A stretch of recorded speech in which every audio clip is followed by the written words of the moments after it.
37편 7절입니다. 우리 다 같이 한 목소리로 읽습니다. 여호와 앞에 잠잠하고 참고 기다리라. 자기 길이 형통하며 악한 꾀를 이루는 자 때문에 불평하지 말지어다. 아멘. 이 말씀 속에 우리가 하나님 앞에서 불평하지 않을 수 있는 방법이 세 가지 기록되어 있습니다. 그 가운데 이미 두 가지를 생각해 보았는데요. 그것이 무엇이었습니까? 첫 번째는 여호와 앞에 잠잠하라. 두 번째는 여호와 앞에서 참으라. 자, 그러면 나머지 한 가지는 무엇입니까? 여호와 앞에서 잠잠하고 참을 뿐만 아니라 그 앞에서 기다리라. 우리가 어떤 일 앞에서 불평할 수밖에 없는 어떤 일이 있다 할지라도 그 일 앞에서 불평하지 않기 위해서는 오래 참고 기다릴 수 있어야 합니다. 하나님 앞에서 기다릴 수 있는 것, 그것이 바로 믿음이. 우리가 지난 시간에는 하나님 앞에서 참을 수 있는 것, 그것이 믿음이다. 믿음을 가진 자는 참을 수 있다. 왜? 믿기 때문에 참을 수 있는 것이.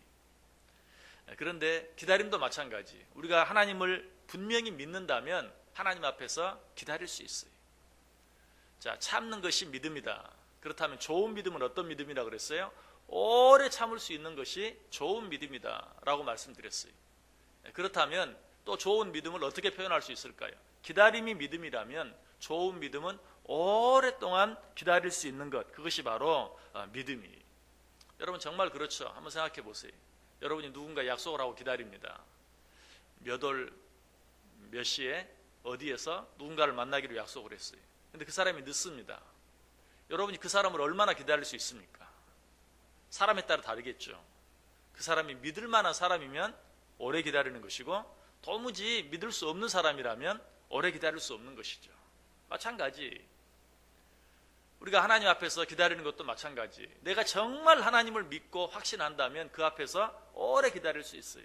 내가 어떤 사람을 믿는다면 그 사람이 절대 시간 약속을 어길 사람이 아니라는 것을 내가 믿는다면 분명 늦을 수밖에 없는 어떤 일이 있을 것이라고 믿고 1시간도 기다리고 2시간도 기다리고, 심지어는 어때요? 망부석이 될 때까지 기다려요. 여러분들 뭐 동네에 가거나 바닷가에 가거나 산에 가면 망부석이라고 이름 붙여져 있는 바위들 많이 있죠. 거기에 보면 다 전설들이 있어요. 이야기들이 있어요. 그런데 대부분 어때요? 다 기다리다가 망부석이 되는 거죠. 제주도에 가면 외돌개가 있어요. 그것도 일종의 망부석인데, 그 외돌개에 대한 어떤 전설이 있습니까? 바다에 고기 잡으러 나간 남편을 기다리는 할머니. 기다리고 또 기다리다가 거기서 망부석이 되었다는 거죠. 진정으로 무엇을 믿는 자는 망부석이 될 때까지 기다릴 수 있다는 것이. 그래서 오늘 본문은 말이에요. 네가 불평하지 않고 원망하지 않기 위해서는 오랫동안 참고 기다리라 라고 이야기하고 있는 것이. 이처럼 믿음은 참는 것일 뿐만 아니라 믿음은 기다리는 것이요, 좋은 믿음은 오랫동안 기다릴 수 있는 것이다. 여러분, 하나님 앞에서 신앙생활을 하면서, 내가 하나님 앞에 특별히 기도하면서, 이 새벽 예배 참석하는 여러분들 어릴 때요, 하나님 앞에 특별히 기도하기 위해서 이 시간에 주님 앞에 나오는데, 하나님 앞에 기도하면서 얼마나 오래 참고 기다릴 수 있습니까? 그것이 바로 내 믿음이라는 사실을 기억하면서 더 많이 하나님 앞에서 참고 기다리자라고 마음에 다짐하고 결심할 수 있어야 돼요. 캐나다에 있을 때 어떤 사진작가 한 분이 사진을 찍기 위해서 캐나다에 여행을 왔어요. 그래서 제가 그분을 좀 도와드리면서 안내도 하고 그렇게 한 적이 있는데, 이분을 보면서 제가 많은 걸 느꼈어요. 뭘 느꼈냐면, 그 사람은 아주 기다리는 데는 도 같은 사람이에요. 사진은, 그분이 말하기를 사진은 빛과의 싸움이다 그러더라고요. 그래서 사진을 한 장 찍기 위해서 태양이 빛을 낼 때까지 기다리는 거예요. 근데 마치 사진을 찍으러 간 날 날씨가 많이 흐렸어요. 구름이 잔뜩 꼈어요. 근데 사진 한 장을 찍기 위해서 기다리는데, 여러분 구름이 끼어 있어도 그 구름에 구멍이 있죠. 자, 구름이 해를 가렸습니다. 그런데 그 구름이 지나가면서 그 조그맣게 뚫려 있는 그 구멍 속으로 햇빛이 비칠 때까지 기다려요. 그 어쩔 때는 가만히 한 자리에 서서 30분을 기다릴 때도 있어요. 그러다가 결국은 뭐 그래도 빛이 안 나오면 빛이 안 비치면 할 수 없죠. 하고 그냥 카메라 접고 들어가요. 그러면서 야, 사진 한 장을 찍기 위해서, 그리고 그 많이 낀 구름 속에 조그만 구멍이 뚫려 있는데 그 구멍으로 해가 나올 때까지, 나올지 안 나올지도 몰라요. 그런데 그걸 기다리는 모습을 보면서 나 자신을 한번 생각해 보았어요. 나는 하나님을 믿는다고 하면서 과연 저만큼이라도 기다리는가? 여러분, 진정으로 믿음을 가진 자들은 그처럼 기다릴 수 있어야 돼요. 특별히 하나님을 믿는 자는 더더욱 그래야 돼요. 왜? 모든 것이 하나님의 손에 있기 때문에. 농사를 짓는 농부들도 마찬가지죠. 좋은 씨만 가지고, 좋은 땅만 가지고 있다고 해서, 또 좋은 농사 기술만 가지고 있다고 해서 농사를 잘 지을 수 있는 것 절대 아니에요. 아무리 좋은 씨가 있고 좋은 땅이 있고 또 열심히 애쓰고 노력한다 할지라도 하늘에서 뭐가 내리지 않으면, 비가 내리지 아니하면, 햇빛이 비치지 아니하면 절대로 좋은 농사를 지을 수 없는 것이, 바꿔서 말하면 뭐예요? 하나님이 허락하지 아니하시면 절대로 좋은 농사는 가능하지 않아요. 좋은 열매는 얻을 수 없는 것이, 아무리 좋은 씨를 좋은 땅에 뿌려놓고 애를 썼다 할지라도 홍수 한번 나무리면, 아니 가뭄이 되면, 아니 태풍 한번 불어버리면 다 소용없어요. 그러므로 좋은 농사를 짓기 위해서는 역시 기다릴 수 있어야 돼요. 그래서 시편 127편 1, 2절에 뭐라고 말합니까? 여호와께서 집을 세우지 아니하시면 세우는 자의 수고가 헛되며 여호와께서 성을 지키지 아니하시면 파수꾼에 깨어 있음이 헛되도다. 너희가 일찍이 일어나고 늦게 누우며 수고의 떡을 먹음이 헛되도다. 그러므로 여호와께서 그의 사랑하시는 자에게 잠을 주시는도다. 하나님이 함께해 주지 아니하시면 모든 수고가 헛될 수밖에 없다는 것이. 그래서 야고보 사도는 우리에게 뭐라고 부탁해? 야고보서 5장 7절에서 그러므로 형제들아, 주께서 강림하시기까지 길이 참으라. 보라, 농부가 땅에서 나는 귀한 열매를 바라고 길이 참아 이른 비와 늦은 비를 기다리느니라. 좋은 농부는 기다릴 줄 아는 농부예요. 좋은 믿음을 가진 자는 기다릴 수 있는 것처럼 좋은 농부는 이른 비와 늦은 비를 기다리고 또 기다리는 것이. 갈라디아서 6장 9절에도 말합니다. 우리가 선을 행하되 낙심하지 말지니 포기하지 아니하면 때가 이르리라. 언제까지 기다리라는 말입니까? 포기하지 않고 기다리면 반드시 하나님이 때를 주신다라고 이야기하고 있어요. 왜 우리가 불평할 수밖에 없고 원망할 수밖에 없는 그런 일들 속에서 기다리고 또 기다려야 합니까? 거기에는 중요한 이유가 있어요. 하나님께서는 우리가 기다리는 동안에 일하세요. 하나님을 바라보면서 기다리는 동안에 일하세요. 기다리지 못하고 방방 뜰 때는 하나님은 침묵하십니다. 그래, 그럼 네가 어디까지 하는지 내가 한번 보겠다. 하나님이 기다려요. 내가 방방 뜨면 하나님이 기다려요. 네가 어디까지 하는지 한번 내가 두고 보겠다 하고 기다리세요. 그런데 언제 하나님이 이래요? 내가 기다리면, 하나님을 바라보면서 내가 참고 기다리면 하나님이 그때 일하신다는 것이. 우리는 성경에 많은 사건들, 많은 인물들을 통해서 하나님께서 그렇게 일하시는 방법을 볼 수 있어요. 하나님은 내가 내 힘으로 무엇인가 해보려고 이리 뛰고 날뛸 때 하나님은 그저 우리를 보고만 계시고 하나님이 때를 기다리십니다. 언제까지? 내가 하나님만 바라보고 기다릴 때까지 하나님이 기다리세요. 하나님이 기다린다는 건 뭐예요? 아무것도 바뀌지 않는다는 것이. 그러므로 하나님이 일하시게 하고 하나님께서 무엇인가 하게 하시게 만들기 위해서는 내가 그 하나님을 바라보면서 기다릴 수 있어야 돼요. 끝까지 참고 기다리면 상황이 바뀌든지 내가 바뀌든지 둘 중에 하나가 분명히 바뀌어요. 상황이 바뀌면 문제가 해결되는 것이고 내가 바뀌면 문제가 해결되지 않아도 괜찮아요. 사실 일상의 모든 문제들이 그렇습니다. 내가 바뀌면 세상의 모든 것들이 달라지는 거예요. 내가 달라지면 세상의 모든 것들이 달라져요. 내가 파란 안경을 쓰면 어떻습니까? 세상 모두가 파란 안경으로 바뀌어요. 내가 빨간 안경을 쓰면 어떻습니까? 세상 모든 것이 빨갛게 바뀌어요.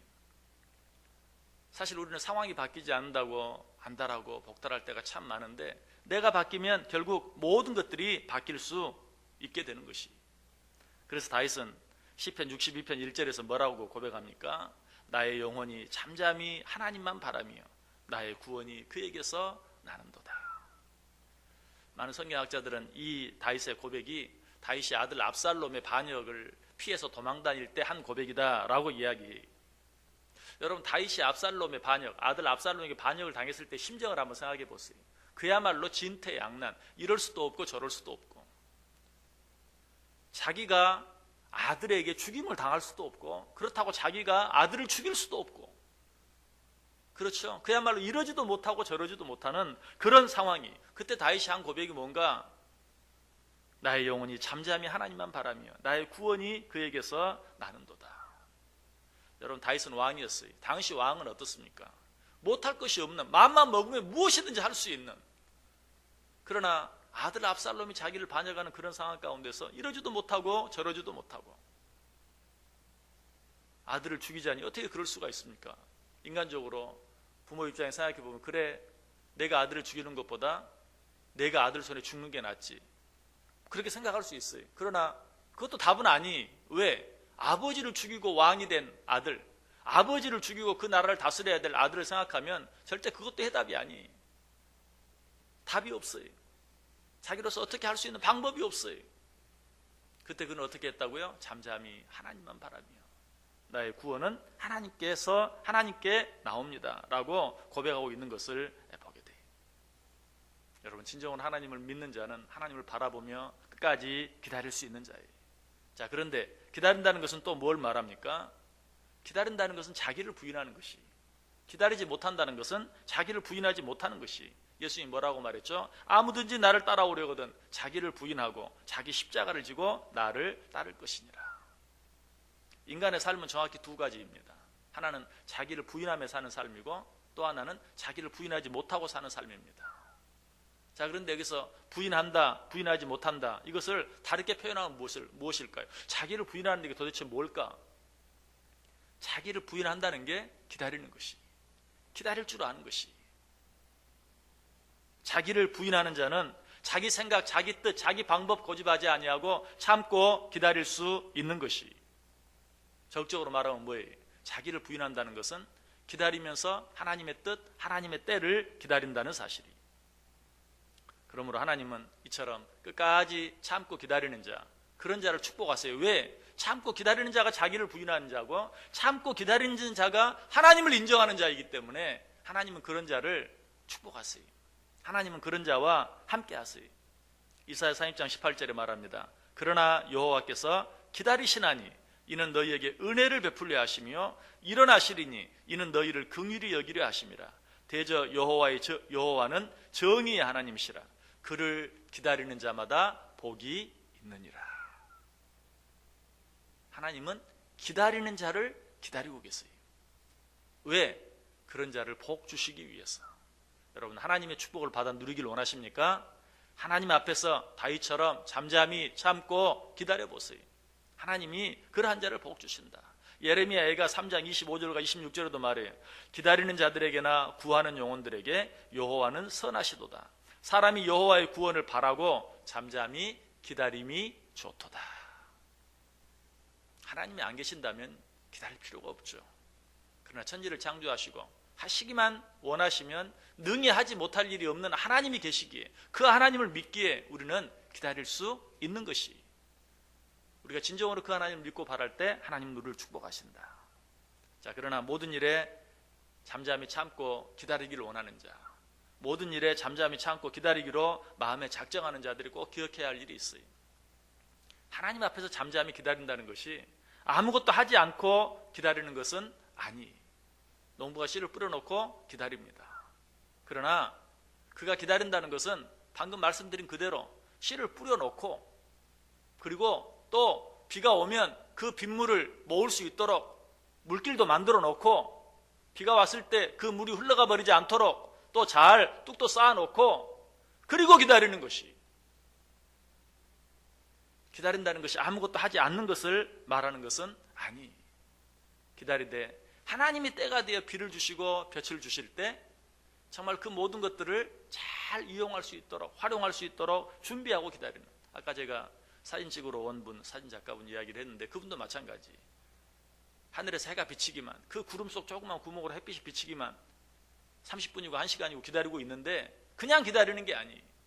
모든 사진기에 배터리를 완전히 충전시켜 놓고, 카메라를 3개, 4개 목에 걸고 모든 필름들을 다 끼워 놓고, 그리고 나서 기다리는 거예요. 그래서 잠깐 빛이 비치는 그 순간을 놓치지 않고 정말 여러 개의 카메라로 수십 장의 사진을 찍는 거예요. 그것이 바로 기다리는 거예요. 아무것도 하지 않고 있는 것이 기다리는 것이 아니라 하나님이 기회 주시고 하나님이 때를 주실 때 그 기회와 때를 놓치지 아니할 수 있도록 준비하는 것, 그것이 바로 진정한 기다림입니다. 말씀을 마칩니다. 하나님은 오늘 우리에게 뭐라고 말합니까? 잠잠하고 참고 기다리라. 오늘 하루 어떻게 살기 원하십니까? 정말 하기 원하시면 능히 하지 못할 일이 없으신 하나님 앞에서 잠잠히 참고 기다릴 수 있어야 돼요. 하나님께서 때가 되면 움직이실 것이고 때가 되면 일하실 것이고 때가 되면 이루실 것이, 우리가 해야 할 일은 무엇입니까? 잠잠히 참고 기다리되, 그러나 하나님이 때를 주셨을 때 그 때를 놓치지 아니할 수 있는, 하나님이 은혜를 주실 때 그 은혜를 놓치지 아니할 수 있도록 날마다 깨어 기도하며 준비하며 순간순간 하루하루를 살 수 있어야 돼요. 그렇게 하나님을 기다림으로 하나님께서 그렇게 당신을 기다리는 자들에게 약속하신 은혜와 축복들을 받아 누리며 살아갈 수 있는 저 여러분 또 이 하루 꼭 되어지기를 주님의 이름으로 간절히 축원합니다. 기도하겠습니다. 사랑과 은혜가 풍성하신 하나님,